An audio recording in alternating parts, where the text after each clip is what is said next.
So my dudes, Valk here, and today I'm going to be talking about the best protectors in the game, in my opinion at least, so you're more than welcome to disagree with me, but from my play experience and everything, there's certain things I value whenever I look for in a protector, and I want to go one by one and talk about all the protectors and basically give you guys my thoughts on them. First off, before I even get into any of this, the 3-star protectors I'm not going to talk about at all, purely because they have really unique,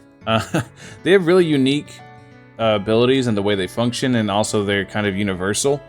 If you can get them high enough, I think they would be decent options, but I don't really see anybody really using them. That being said, let's go ahead and get into it. Basically, I'm gonna go work from the top all the way down because I value certain things, and it's no brainer to what I consider the best protector in the game currently, or the best leader skill in the game. Because this Shion, in my opinion, is the absolute best protector in the game. Now, she has the typical 5-star passive, 12%, 8%, okay, dark and fire. You're not really going to ever bring any fires because you want basically all dark, because dark is either type neutral or type positive, and because she's dark, she's a dark lead, that inherently makes her a little bit better than everybody else, because dark's such a powerful team to begin with. Dark and light are the best elements in the game because they are never at a disadvantage. They're always type positive or type neutral. So her skill converts all solo skills into solo divine protection. Full hand conversions are the most broken thing in this game because they allow you to dish out mega combos, and the fact that she converts everything back into divine protection lets it self-fund, so you can do this over and over. And then this is the second part that puts her over the top, in my opinion. Increases all allies' secret skill gauge by 25%, which means you activate this 2 turns in a row and odds are everyone has ult. So that's basically how it goes, because 50% gauge is a ton, and if you're activating full 6-turn hands, you're generating a ton of ult gauge already for yourself. So because of the way Shion works, she's absolutely, in my opinion, the best protector in the game. But there's one really close behind her. The only reason this character is isn't tied with Shion is because Shion generates ults, and ults are so incredibly powerful. Ramus. Now, this is going to throw a lot of people off, that I consider Ramus the second best protector in the game, but that's because I already mentioned how strong a full hand conversion is. Let's see exactly how high her attack boost gets, all the way at max. It gets up to 20% attack boost for 2 turns, and because she self-funds, it's going to be pretty spammable. You can basically count on 100% uptime of that 20% attack up. It's really strong, because this goes all the way up to, what is it? I know I have her maxed out. I'm pretty sure it's more, 12%, so it goes all the way up to 12%. And if we fully max this out, what does this turn into? 16%. So she can get all the way up to 36% attack boost to light allies. So for whenever we get more light units, whenever we get stronger light units, we already have some really good ones in the 4-star Benimaru, Gazelle, the Shuna. They're all really powerful. But whenever we get more light units, her value is going to show even more. She's really good. I don't really know what they're going to bring out as a light protector to beat out the Ramus.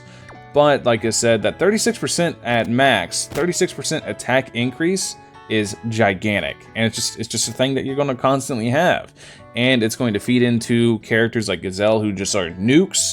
It's going to make him even better. You can pair Gazelle with either Windmill or Valdor for even bigger nukes, and Ramus kind of sets all of that up. So she really, even though it increases Earth allies, you're not really going to use any Earth allies. It's going to be a pure light team. So then after we have Shion, Ramus, and then after those two, we have Ifrit. I mentioned it in a video the other day about how much I really enjoy Ifrit and how much I think he's a really strong leader that nobody really takes advantage of. But he is the fire lead at 12% like everybody else. We're going to go ahead and see exactly how high this bad boy gets. It gets up to 40% secret scale gauge, which means after you activate it basically activate it once and you're probably going to have it. And increases all allies' fire attack for 2 turns by 15%. So it's a culmination of what the Shion does and what the Ifrit does, but without the full hand conversion. So I think he's the 3rd best protector in the game, just because he's really good at generating ults. And I've already said how powerful ults are. High-powered ults are really powerful. And not to mention, not only is he generating ults, but he's also giving you a very nice attack boost. So he's going to allow you to deal some really crazy wackadoo damage. So then after Ifrit, after Ramus, after Shion, who's number 4 in my book?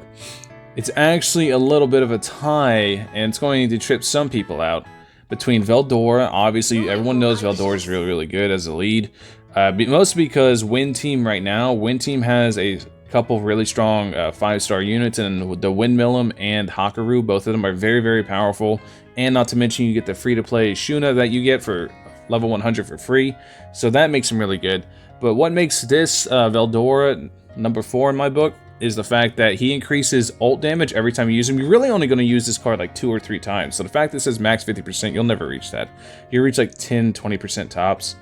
But he refunds skill points by 30 and increases max skill points, which lets you set up some crazy combos. So you can set up like 260 card or 255 cost cards and a 15 cost card or something like that. So you can set up some crazy combos using a Valdor lead. But like this, you're not really going to, you're not really going to really max that out. But you can set up some really crazy turns using Valdor, some gigantic nukes, and having the nuke inside Conquest, it makes for a lot easier clears. So I think he's around number 4. But like I said, I really, really value full hand conversions, just the way I play. But now we get into number 5, and this one's going to throw some people off. This guy, the Elemental Colossus. I think this one is going to throw a lot of people off. Now, why do I value Elemental Colossus so highly? Well, increases all allies' guard rate by 60%, increases all allies' counterattack rate by 60%. He is the Earth lead. There's not that many Earth units, and the ones that are, the only good one really is Trainee. Earth Millum is good for the converter, but now that Dragon Millum has come out, or not Dragon Millum, Battle Mode Millum has come out, Dark Millum, Earth Millum's like tanked on my list personally. Because Dark Millum does what Earth Millum does, but it is a single target ult on top of it, so it's already better. So, this increases all allies' guard rate by 60%. Guarding means you take like barely any damage. And increases counterattack rate by 60%. Let's see exactly how high this goes up to at max.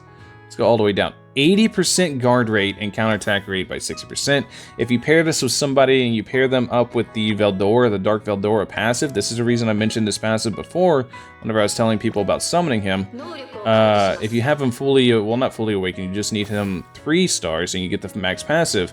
When you have 50% or high HP, increases own counterattack rate by 9% at the start of turn. So if you have that popped and you have the HP proficiency, you're going to be able to have almost a 70% crit rate. It'll be 69, haha, funny number, but almost a 70% crit rate. If you pair him with another unit of a similar passive, you can reach up to 75% counterattack rate, not crit rate, counterattack rate. So that, in my opinion, puts Elemental Colossus actually right there at number 5. And then after that, we have obviously Carabitus and Geld. Orc Disaster. So let's see.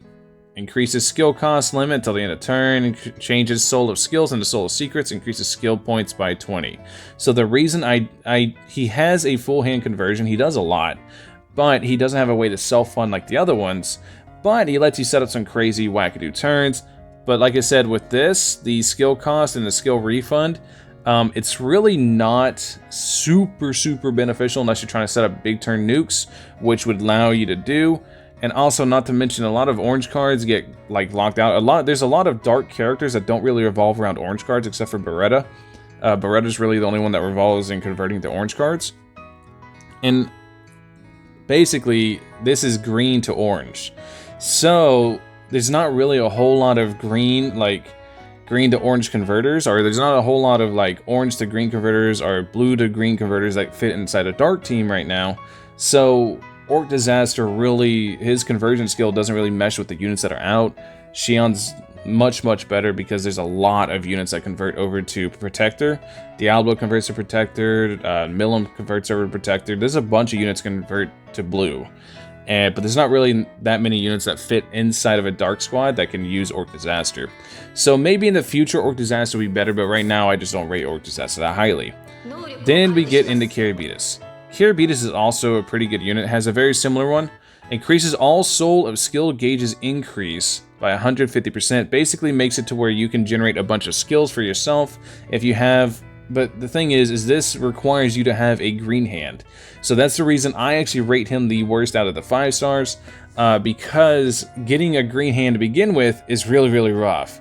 But if you manage to go ahead and increase the skill cost, you can actually set up, as I said before, you can set up some crazy hands, because you increase the skill cost by 40, so you can actually set up a ton of really, really, really crazy hands doing this. You can set up giant nukes. So right after that, after all the 5 stars, I'm going to get into the 4 stars. Yes, 4-star protectors are usable. They're not bad, but I want to tell you guys what to look for. So basically, this one right here. So whenever you're looking at a 4-star protector, you want to pick one that synergizes with your team. Like if I was running a dark team, I'd want to look at Sky Dragon. But the other thing is for basically just hand conversions. Changes Soul of Divine Protection to Soul of Skills. Obviously, it's not as good as Shion, because I explained before with Orc Disaster, but it's better than nothing. So you want to try to find a 4-star protector that actually really, really works with your team, and it's going to allow you to actually have some crazy stuff. This is actually really good. Space Attack, Lead, Soul of Secrets into Soul of Divine Protection, so it self-funds and increases skill cost limit. Like this mostly, like you don't really care about the skill cost limit increase, you mostly care about the Soul of Secrets into Soul of Divine Protection. Anyways, that's what you want to look for with the 4 stars. I just ranked the 5 stars for you in my opinion. I think Dark is the best team in the game because it's the only team that actually has units right now. Like if you look, Dark really is the only team that has a bunch of units. Like you can see at the top, I've got 1, 2, 3, 4, and then Shion makes 5 somewhere down there. 6 dark units. They gave us the Benimar for free. Might as well count it as a 5-star. There's some 4 stars here and there, but for the most part, there's 6 main dark units. And Dark's the only team that really has a full team yet, so this is the main reason why I think they're spamming banners, is to go ahead and get more dark units. Anyways, that's basically the video. Thank you guys for watching. As always, I'll catch you guys in the next one. Peace.